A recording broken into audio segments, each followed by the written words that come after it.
Up in the sky. It's a bird. It's a plane. I love this cast, man. It's a great cast. This is an amazing So fun. cast. So what was it like? I mean, you're stepping into some big shoes here. There's a huge fan base. People are thrilled for this movie. Do you feel any pressure to transfer the book to film? Well, I don't think I feel pressure, but I do feel like I really like the book, and so I feel,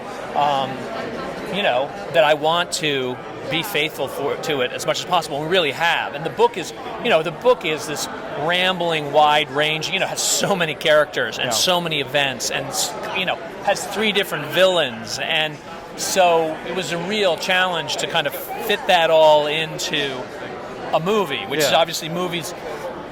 In a way, some of the best movies come from short stories because the scale is smaller. It's really hard to get a novel 450 pages long into a 2-hour movie.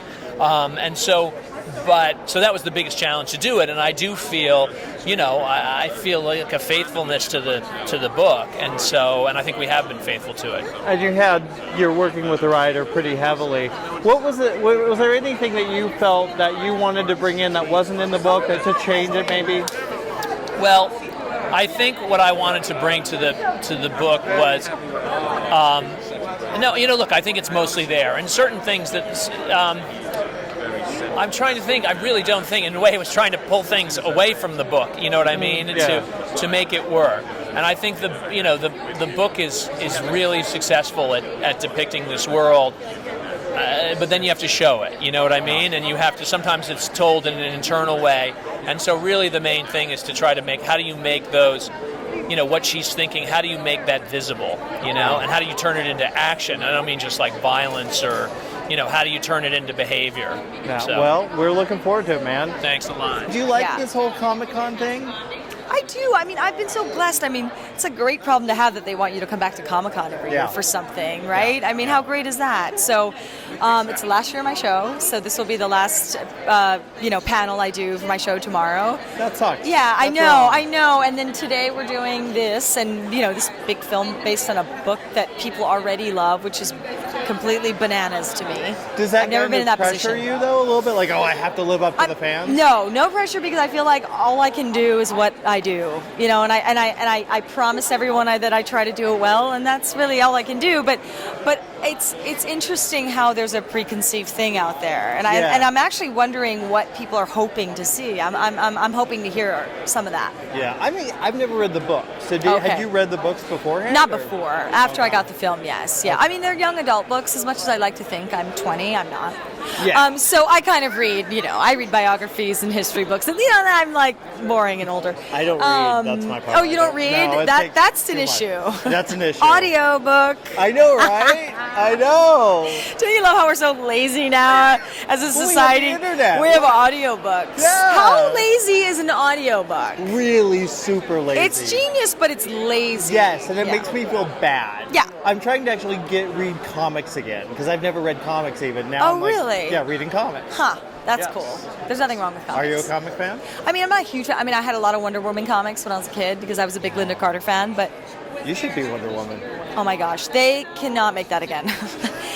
I think some things were made to be in the 70s and left in the 70s. You know what I'm saying? Like, some things don't translate. What's it like to kind of step into this world of, young adult fiction being so big lately? Yeah, I mean, it's interesting. I was talking about it. So you go and you film a movie, or it's like I went and filmed this movie just like I had for the other ones, but then, you come to something like this and it really lets you know that you're a part of something that's pretty big. Yeah. And this has been a well-oiled machine for a while. These people love these books. So it's exciting. I mean, the fact that it could take off like a Twilight or Hunger Games is... I mean, that's when it's kind of starting to take over your personal life a little bit. So I was talking to Shailene. I was like, your life is about to change. Because we just did it. We did a little indie last summer, and it's just a world of difference. Yeah, well, your life's about to change too. But Joe Blow's been supporting you forever. those films, our audiences like those movies. Yeah. I'm hoping that this is huge for you, man. Thank you. I appreciate You it. kick ass. Yeah, thanks, buddy. I'm going to geek out because I loved 8 Mile. Uh-huh. I really did. Thank you. Am I being geeky? No, not at all. We're at Comic-Con, baby. Right. Yeah. Now, and you're involved in this huge movie that people are talking about. I can't imagine you reading the books. No, well, I've started reading the books. Actually, I have a 14-year-old son who is all over this thing. Like this is the most excited he's been about anything I've ever done. Of course. But I'm in the middle of reading the first one, and it really mimics the script, and I mean the script mimics the book in so many facets. I mean, they really did a great job with the script. Now, working with Neil, I've heard nothing but great things about Right. him. What's that experience been like for you? It's been great. I mean, great temperament, really has a vision, knows what he wants, and you really want to work for him. You really want to bring out the best. He does a lot of takes, but that's a good thing. Yeah. You know, I mean, because we got a lot of great footage, and he's just a great guy. You know, I'd work for him anytime. Now, what is it about your character? What's your character like? Did you kick ass? Please tell me you kick ass. I kick some ass. My character's name is Max, and he's the leader of the Dauntless faction. So he's more in the first one, more of a taskmaster, more of a regulator and a delegator. Yeah.